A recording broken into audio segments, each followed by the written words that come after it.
Hello everyone, कैसे हैं आप। विश्वास है कि आप लोग स्वस्थ होंगे, मस्त होंगे और अपनी पढ़ाई में व्यस्त होंगे।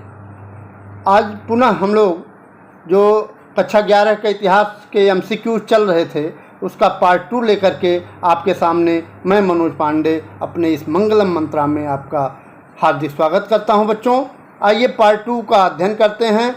यह क्वेश्चन पिछले कई वर्षों में बार बार आने वाले ये प्रश्न हैं जिसको मैं आपको बता रहा हूँ, समझा करके बता रहा हूँ और आपके माइंड में रख रहा हूँ। आइए इसको देखते हैं। प्रश्न नंबर 9।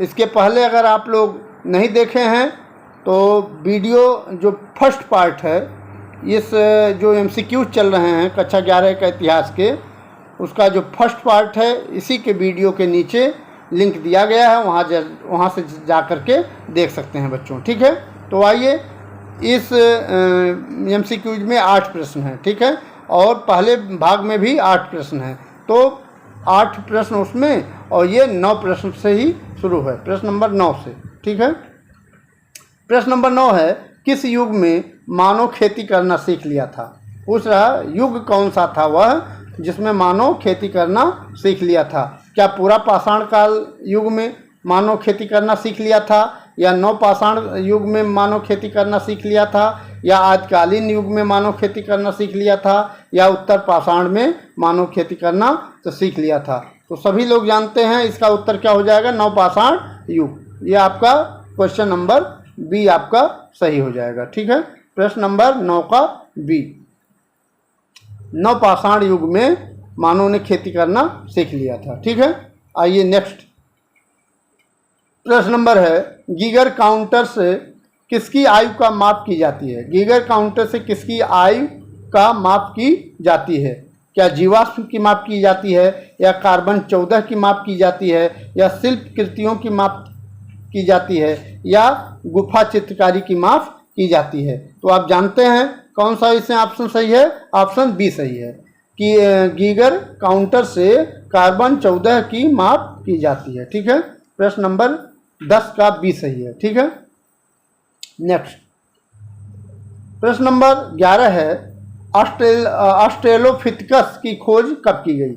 ऑस्ट्रेलोपिथेकस की खोज कब की गई, तो जानते हैं आप इसका उत्तर क्या होगा, 17 जुलाई 1959 में 17 जुलाई 1959 में ऑस्ट्रेलोपिथेकस की खोज की गई थी। प्रश्न नंबर 11 का बी सही है। ठीक है, नेक्स्ट प्रश्न नंबर 12, सीधे खड़े होकर चलने वाले मानव को किस प्रजाति में रखा गया है। ये इंपॉर्टेंट है, वेरी इंपॉर्टेंट है, कई वर्षों में कई बार आए हैं, दोनों बार, कभी कभी छमाही में भी आ गए हैं, छमाही पेपर में, और जो सालाना है या वार्षिक है उसमें तो आए ही हैं कई बार। तो ये सीधे खड़े होकर चलने वाले मानव को होमिनिड प्रजाति में रखा गया है। किस में रखा गया है, होमिनिड प्रजाति में रखा गया है, अर्थात 12 का ए सही है। ठीक है, प्रश्न नंबर 12 का ए सही है। ठीक है बच्चों, नेक्स्ट प्रश्न नंबर 13, शिल्प कृतियों क्या है। शिल्प कृतियां क्या हैं, यहाँ यूं हो गया बच्चों, देखिएगा। तो शिल्प कृतियां क्या हैं, क्या औजार हैं, या चित्रकारियां हैं, या मूर्तियां हैं, या इनमें से सभी हैं। तो आप जानते हैं शिल्प कृतियां जो आकृतियां होती हैं वो ये सभी हैं, अर्थात इनमें से सभी हैं। ठीक है, 13 का डी ऑप्शन सही हो जाएगा, अर्थात औजार भी हैं, चित्रकारियां भी हैं और मूर्तियां भी हैं। ये इन सबको, ये सब क्या है, शिल्प आकृतियां हैं। ठीक है, तो आपका 13 का डी सही हो जाएगा। प्रश्न नंबर 14 है, होमो हैबिल के जीवाश्म मिले हैं। होमो हैबिल के जीवाश्म कहाँ मिले हैं, ओमो में मिले हैं, या ओमो एवं ओल्ड वर्ल्ड में मिले हैं, या तंजानिया में मिले हैं, या इनमें से कहीं नहीं मिले हैं। तो आप जानते हैं कि होमो हैबिल के जो जीवाश्म हैं वो ओमो एवं ओल्ड वर्ल्ड में मिले हैं। ठीक है, प्रश्न नंबर 14 का बी सही हो जाएगा। ठीक है, प्रश्न नंबर 14 का कौन सा सही हो जाएगा, बी सही हो जाएगा। प्रश्न नंबर 15 है, निम्नलिखित में कौन सी क्रिया सबसे अच्छा साक्ष्य व प्रमाण पुरातात्विक अभिलेखों में मिलते हैं। निम्नलिखित में कौन सी क्रिया सबसे अच्छा साक्ष्य व प्रमाण पुरातात्विक अभिलेखों में मिलते हैं। तो इसका आंसर आप जानते ही होंगे, क्योंकि पढ़ा दिया गया है, कई बार पढ़ाया गया है। ये संग्रहण है, ठीक है। इसका आप ये प्रश्न नंबर 15 का ए सही हो जाएगा, ठीक है। प्रश्न नंबर 16 देखिए, वेरी इंपॉर्टेंट है। मानव द्वारा शिकार कब शुरू किया गया था? तो आप जानते हैं कि मानव द्वारा शिकार 50 लाख वर्ष पूर्व किया गया था, ठीक है।